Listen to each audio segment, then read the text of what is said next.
Okay, we'll go ahead and start.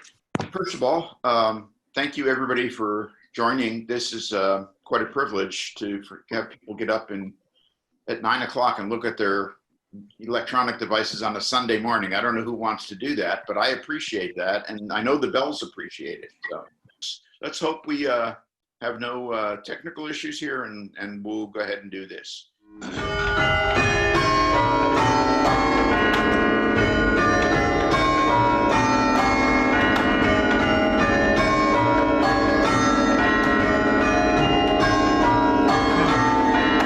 Welcome to the bell tower at Trinity Episcopal Cathedral in Portland, Oregon. We're going to take you on a brief tour of the bell tower, introduce you to our bells, and tell you when, how, and why we ring the bells. We'll also briefly touch on different types of tower bells and the types of ringing that are done on them. We hope you enjoyed this brief introduction to the bells at Trinity. Now let's begin with a quote. From time to time, complaints are made about the ringing of church bells. It seems strange that a generation which tolerates the uproar of the internal combustion engine and the wailing of the jazz band should be so sensitive to the one loud noise that is made to the glory of God. This is the top of the spiral staircase that leads to the ringing chamber in the tower. I would guess the height of the staircase to be about 25 to 30 feet. Descending it is actually trickier than climbing it, as you're fighting gravity to avoid hitting your head on the stairs above as you make your way down. And this is our ringing chamber, which houses the chime stand, which you'll see shortly, a battery-operated clock, and a table for scores, a hymn book, and a few other things one might need while in the tower. It is a bit messy, sorry.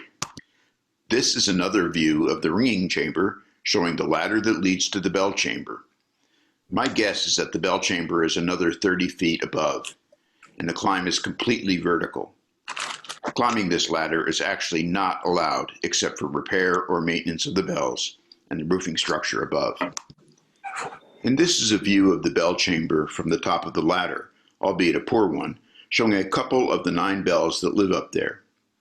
It looks as if someone was trying to hold on to the ladder for dear life while stealing a shot of the bells over his left shoulder with his iPhone. I wonder where this came from. This is our chime stand.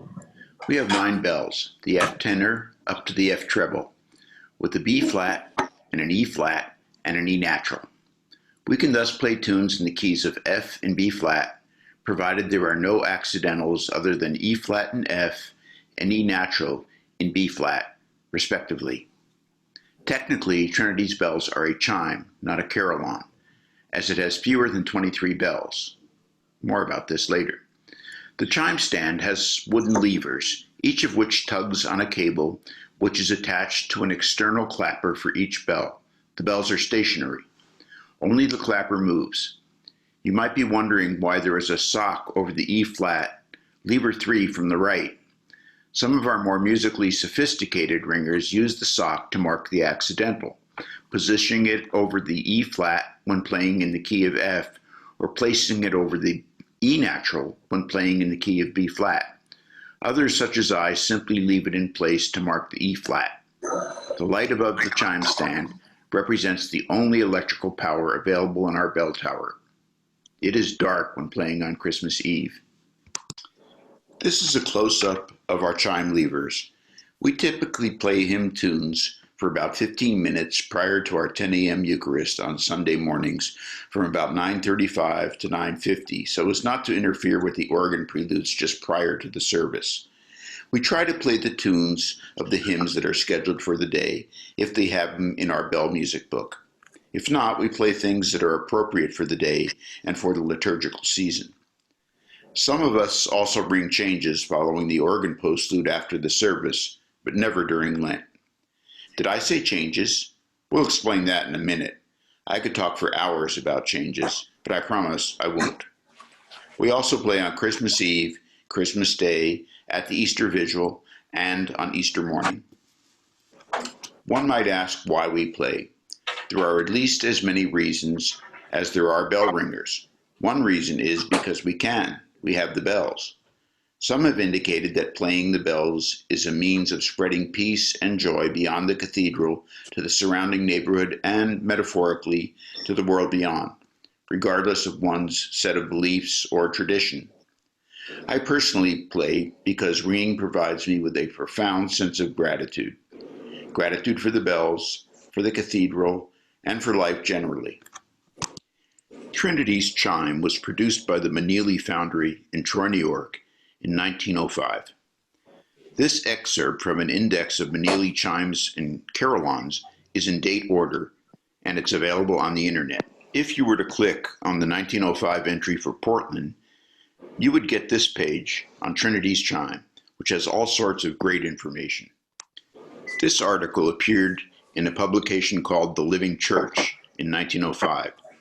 The chime was a gift to Trinity Church by Miss Rachel Morris, whose brother was Bishop of Oregon. During the rest of this video, we're going to look at some different types of tower bell arrangements, the differing sounds they produce, and where we tend to find these. We will start with Trinity's own chime and an external view of the tower from which it is being rung.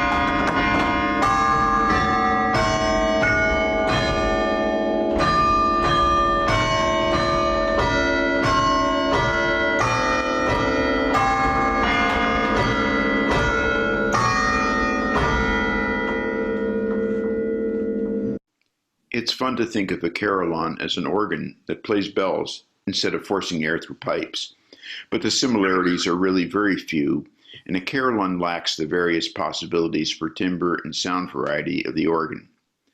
The carillon has many more bells than a chime, at least 23 technically, and these vary considerably in size and weight. The carillon can control rhythm, tempo, and can play chords, but these are often substituted with arpeggios, and the carillon has some ability to deal with dynamics. Carillons are especially popular in the Netherlands and Belgium. Very often, even a village church may have a carillon tower, whereas an English church might have a set of 6, 8, or 12 bells. And that's an excellent segue into change ringing. But first we'll listen to a carillon.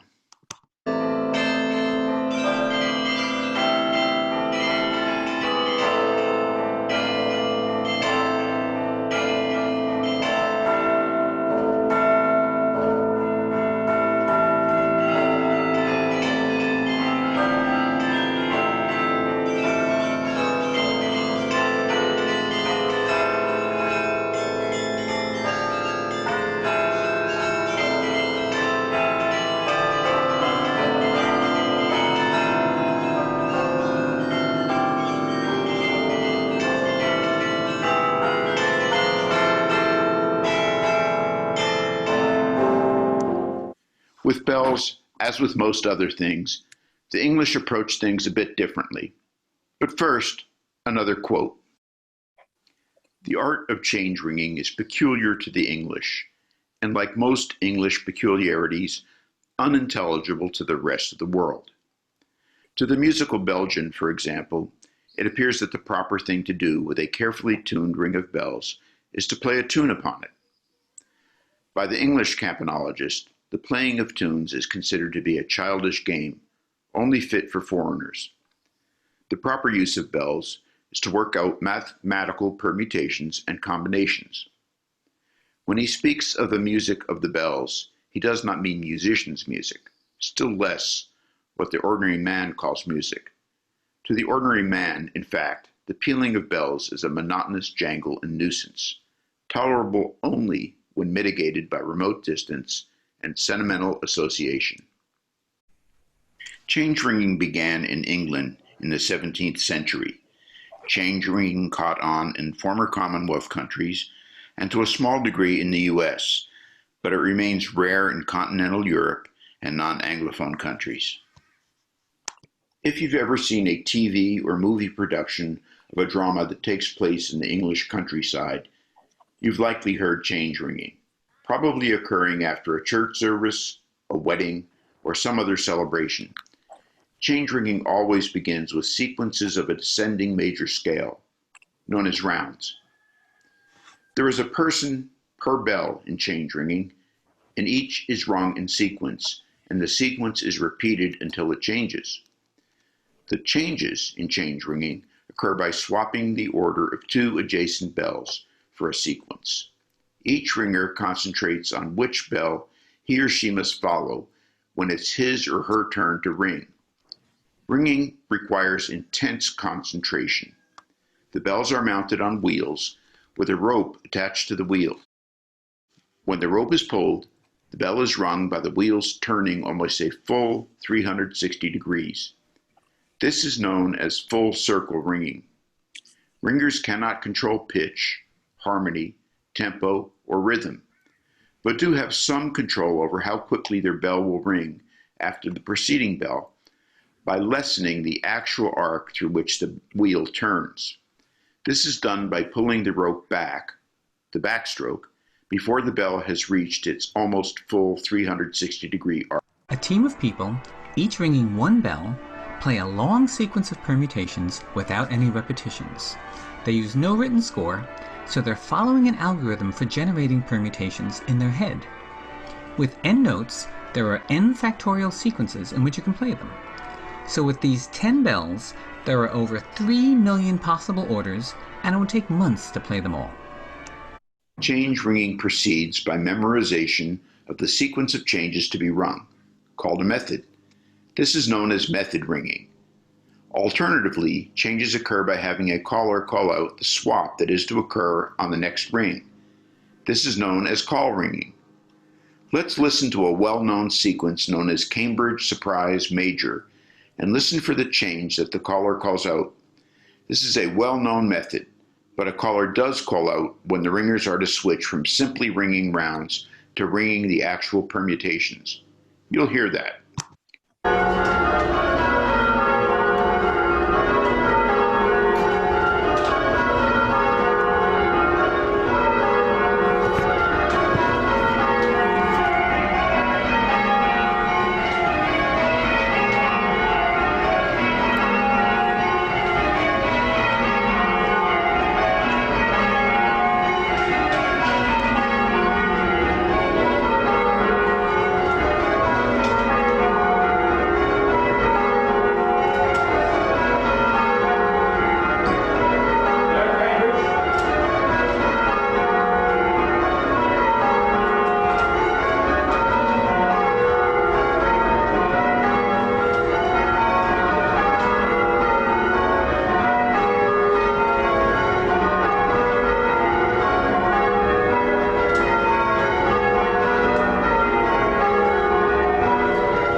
Methods have peculiar names, such as Plain Bob, Cambridge Surprise, Grandeur, and many others. A suffix on these names indicates how many bells the method is to be rung on. Minimus for 4 bells, minor for 6 bells, major for 8 bells, royal for 10 bells, and maximus for 12 bells. In change ringing, bells are numbered starting with 1 at the top of the scale up to 4, 6, 8, or 12 at the bottom of the scale. Though these are usually written left to right, the matrices above mirror the layout of Trinity's bells with their corresponding pitch values, read right to left. Looking at the second row in the matrix on the left, we see that Trinity's bells descend from 1, F above C, to 8, F below C, the tenor bell. This first row represents a round. The last row represents queens, alternate descending thirds. The intervening rows demonstrate a simple method that gets us from rounds to queens following the rules of change ringing, namely, in each row, swapping only adjacent bells. Numbers are the way that change ringers visualize a method. Others, including musicians, might think in terms of the actual pitch values, the matrix on the right. And to play this on a chime such as Trinity's versus a set of full circle bells, one might want to represent this as a standard score, which the normal human being or a musician might be able to decipher. We'll see this in an upcoming slide. And the transition from full circle bells back to a chime is a perfect segue into our next topic, the Ellicombe apparatus. Change ringing in England during the 18th and 19th centuries became a very popular activity, almost a sport. Large groups of ringers, mostly or exclusively men, would stage competitions with neighboring villages throughout a county and would practice at least once midweek, if not more frequently. After hours of practice, the ringers would gather at the local pub for revelry and drink, and change ringers acquired a reputation for roughness and rowdiness. Change ringer behavior so infuriated one Reverend Henry Thomas Ellicombe of Gloucestershire, he sought to eliminate change ringers by devising what is now known as the Ellicombe apparatus, pictured above. Reverend Ellicombe was actually moved to comment on a competition in Slapton by saying, "We blame the vicar and churchwardens for allowing bells to be so prostituted for the benefits of a publican's pocket." This is from a Wikipedia article on the Ellicombe apparatus. In principle, such an apparatus is not too different from Trinity's chime stand. It enables a single, sober individual to play all the bells by tugging on the ropes attached to the clappers in lieu of the wheels at the one end and to the apparatus at the other, thus obviating the need for groups of 4, 6, 8, 10, or 12 ringers. This apparatus thus gave control over rhythm, tempo, and to a slight degree dynamics. As playing changes on such an apparatus by a single person is both exacting and exhausting, as some of us at Trinity have discovered, doing so on our chime stand, the Ellicombe apparatus gave way to the very un-English sound of tunes being played on the tower bells. The Ellicombe apparatus made its way to North America. Examples are St. Peter's and St. Timothy's, both in Philadelphia, and St. Mary's in Burlington, New Jersey. But in England, many have been removed, and their popularity has decreased, which is not surprising if we recall the long tradition of change ringing. We've now come full circle from Trinity's chimes to carillon ringing, change ringing, Ellicombe chiming, and back to Trinity's beloved chime stand and bells.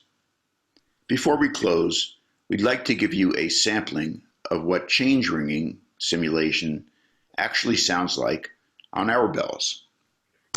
As you recall, we presented a simple change ringing method that took us from rounds, descending F major scale, to queens, alternate descending thirds, by following the rule of swapping only adjacent bells in each descending sequence. The matrix on the left represents this method and is laid out like the levers on the chime stand and a piano keyboard, proceeding from high to low, right to left. To play on a chime, we've transcribed this to a musical score, which is, of course, read left to right. In the accompanying clip, we start with 2 sets of rounds and end with 2 sets of queens, and then return to rounds, though in true change ringing, with more than one ringer, no permutation would be repeated.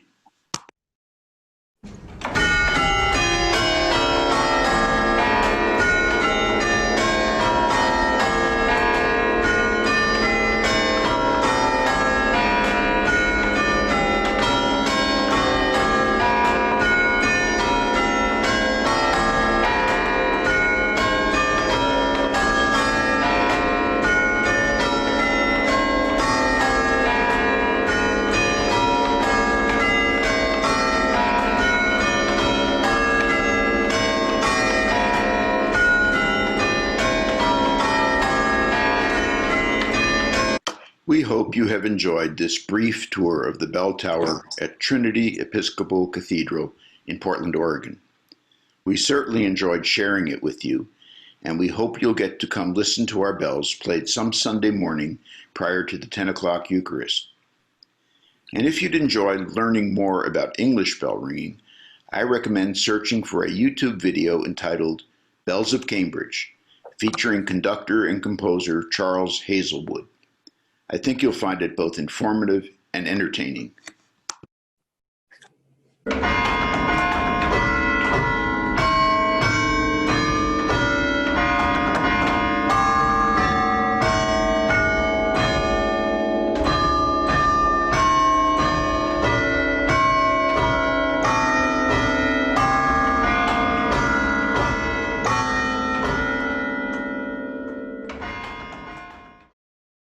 And I know we have a couple of musicians here too, so they probably noticed, I can imagine them having looked at the change ringing score and noticed that I did not play that right.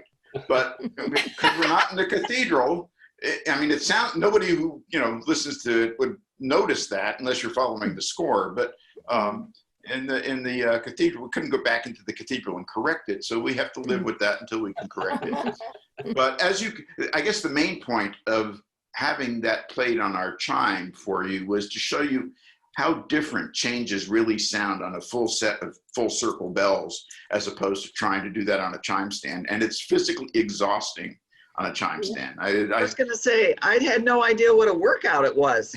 You guys are working it. It's like going to the gym. It is. After you do that a couple of times through you feel it. But I have actually seen change ringing done in the States. I don't know if it's still a thing, but the old, before it was a hotel, the old post office building in DC had a carillon, a carillon, and you could go up and watch the change ringers practice or play. I should say, ring the changes. So there are several places that it's actually done in the States. I mean, Mike and Steve here know about University of Washington. They have change ringing bells too, and they do them regularly up there. I've been trying to get myself up there to see that, but I haven't. And the National Cathedral also has quite a bit of change ringing going on. But you rarely find it outside of an English-speaking country. It's just, or where the English have not colonized. It's just not. It never seemed to take off on the continent. So that takes me a little bit to next week. I'm just going to segue here, or excuse me, step aside here for something about next week. I mentioned a video at the end of my video, and that video is out on YouTube. It's entitled Bells of Cambridge, and it features conductor and composer Charles Hazelwood, who's a very good presenter. It's very professionally done, and if you have time, I'm going to recommend that you'd watch that sometime during the week, and we'll get back together and see if we have any ideas or thoughts you might want to share next week. One thing I wanted to say about that before you watch it, if I were going to say anything about that, it's very professionally done. One caveat is occasionally when you watch it on YouTube, they will pop up some ads occasionally. You'll have to watch or fast forward through a 20-second ad. But aside from that, what Charles Hazelwood is a conductor, he's a composer, he's an organist, but he's not a bell ringer. So he is trying to get the bells to do something that they were never intended to do. And in so doing, as you watch him try to do this, you learn an awful lot about bells, bell ringing, and how they're constructed. I find it a fascinating video. And it's also very, very English, meaning it's a little bit eccentric, which is also very, very entertaining. So I think you would enjoy it if you had the time to watch it. Any other comments or questions? Or are there other bell ringers in Portland? Are there other sets of chimes that you've heard? And are they in Episcopal churches or somewhere else? Or I don't know of other churches that have full sets of bells. I know St. Paul's in Oregon City has one or two bells that you can ring by hand, but you can't play a tune on it. The church down in Wilsonville, I forget the name of that parish. St. Francis of Assisi. St. Francis of Assisi. They have a set of bells, about 4 or 5 or 6 bells, I forget, but they're automated, completely automated. So most of the bells in the Portland area that I'm familiar with are automated or have 1 or 2 bells.